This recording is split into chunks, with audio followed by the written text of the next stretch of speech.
Welcome back. This is the time of year we have some meaningful baseball. Unfortunately, not much around here. Trevor Williams pitched tonight, gave up 4 runs, but he still could get the win. The Pirates have come back and given him some run support, 6-4 in St. Louis.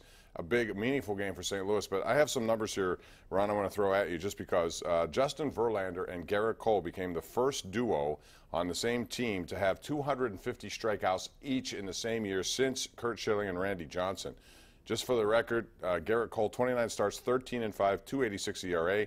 Charlie Morton, 27 starts, 14-3 with a 3.15 ERA. Those guys are pitching well down in Houston, Texas. Connor, I mean, everybody knows Garrett Cole's a really good pitcher. He needed a change of scenery. He got one, but Trevor Williams has been better than him since the All-Star game. Trevor Williams has been better than any pitcher since the All-Star game. I'm excited about the Pirates' rotation going into next year. I think they have a chance.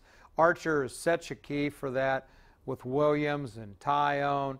Musgrove I like a lot, Nova. I think they have a chance to have a decent team next year. If they spend a little money and add for a couple position players, but hard to get excited about them spending money, Bob. They're going to have to do that, no doubt, and they're going to have to hope that Gregory Polanco doesn't need shoulder surgery because not only did he bruise his knee, but that awkward slide. Huh? I don't know where he's coming up for those slides. Next time, just go and stand up if that's the case.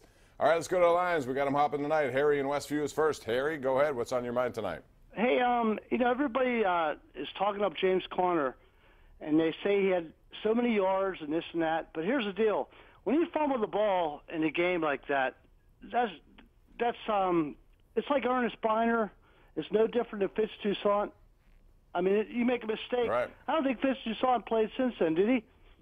A little bit, he's but been around. He had a really good game that day, except for that fumble. But that's a big exception. Except for that, it's hard to say. Except for that, it was a horrible fumble by Conner. He's got to hold on to the ball in that situation, and from that and the rest of the game, you saw he had it like this with both arms.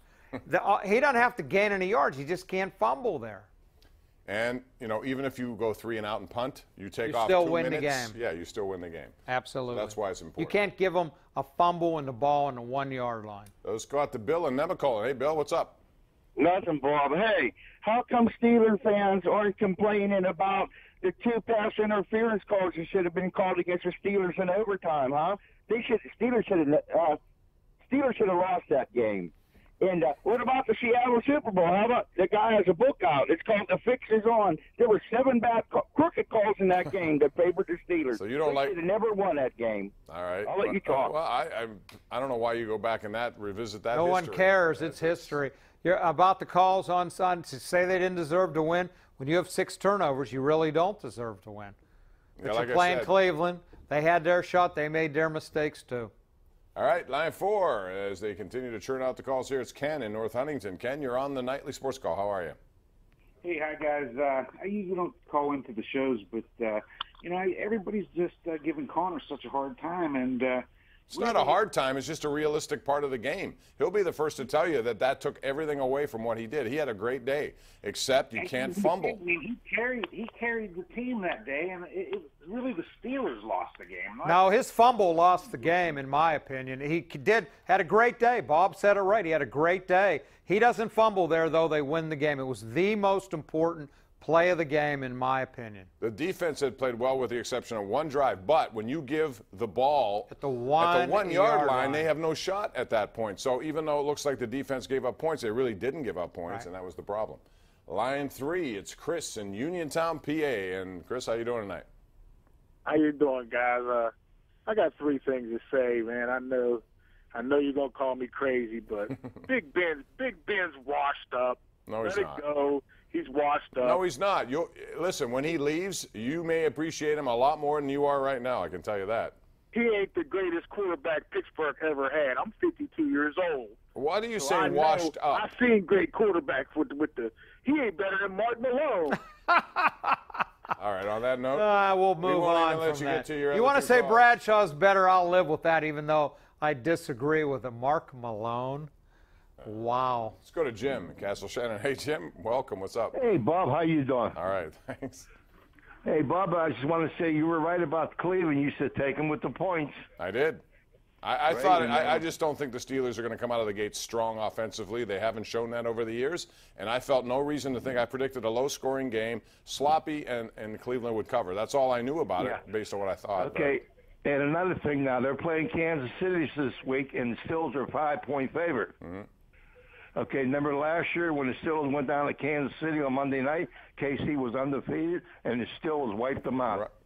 The Steelers have a good... Didn't exactly wipe them out, but I think it was 19-13, and that's only because Antonio Brown made a tremendous play at the end. But that was a big win for them, no question. And at that point, Kansas City, everyone had them in the Super Bowl, which goes to show you how things can change in a heartbeat in the NFL. Real quickly. Line 3, it is Lindsay in Beaver County, PA. What's up, Lindsay? Hey, how about, it's not just Connor's fault. How about Ben? He threw 3 interceptions. What about him?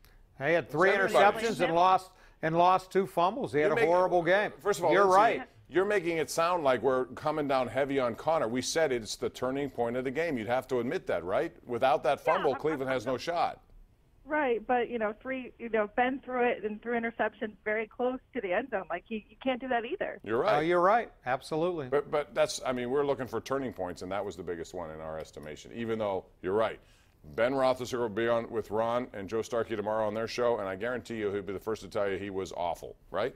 He will. He didn't have a good game. He can't hold on to the ball and take those sacks, strip sacks, and lose the ball. Right.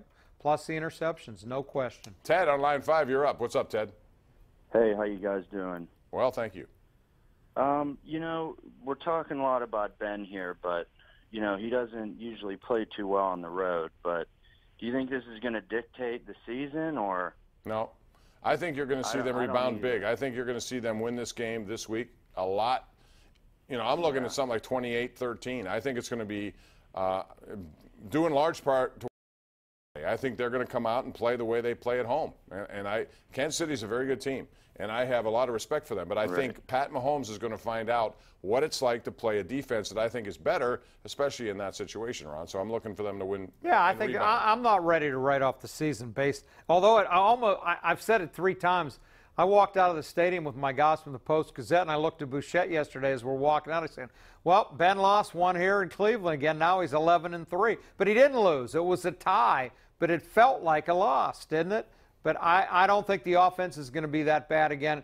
And I'll say it, I feel better about the defense after watching them yesterday than I did going into the game. Ryan Tingle on Twitter. He says, team sport, bad penalties, lots of mistakes, not on the same page. Weather was brutal, all around bad. It was, but it's bad for everybody, and that's the way it goes. And maybe that one was destined to be a tie game. We're going to take one more call and then go to break, and I also want to shift the topic to Pitt and Penn State. On that note, we're going to go to Dave in Moon Township. Hey, Dave. Hi, Bob. 2 points about the game Saturday night. Pat Narduzzi got exactly what he deserved. He shot his mouth off, and he can't back it up. And the second point I want to make is if you listen to his press conference today, he said we ran for 214 yards in the first half. If we run for that in the second half, we win the game. No, you ran for 214 yards and you scored 6 points. If you can't get the ball in the end zone, you don't win the game. That is how clueless Pat Narduzzi is. And if I was a Pitt fan, which I'm not, I'm a Penn State fan, I would want a better coach than him. Well, I mean, this is year 4. I think at some point you're going to want to see better results. Now, the ACC will dictate what goes on. It's still a winnable division, but, I agree. Both those coaches have tendencies to get into each other. I don't think there's a respect, but not necessarily anything beyond that. I don't think much. And that's why James Franklin decided to keep pouring it on, and a lot of people defend that based on what we saw. But I will say I have no problem with that. You don't like being embarrassed, play better. Yeah, but I don't like challenging I didn't like that either. But as far as throwing the ball, you're not talking about 10-year-old kids here. No. You don't like it, play better. And, hey, I'm not a James Franklin fan personally. I think he's condescending, arrogant, but he wins. He wins. Okay? And Narduzzi had no answers for him. By the way, I wrote about this a little bit in tomorrow's paper. Narduzzi's 3-8 against Power 5 teams going back to the start of last season. Not very good. No, and since not very good. He had great wins. Not enough of them. That's absolutely true. And if you're going to run for 214, you should be able to have some play action options, and they did not have any of that. And Kenny Pickett did not look good in that game, and you expected something more. We're going to take a break. Paul, John, Chuck, all coming up next right here live, Pittsburgh CW.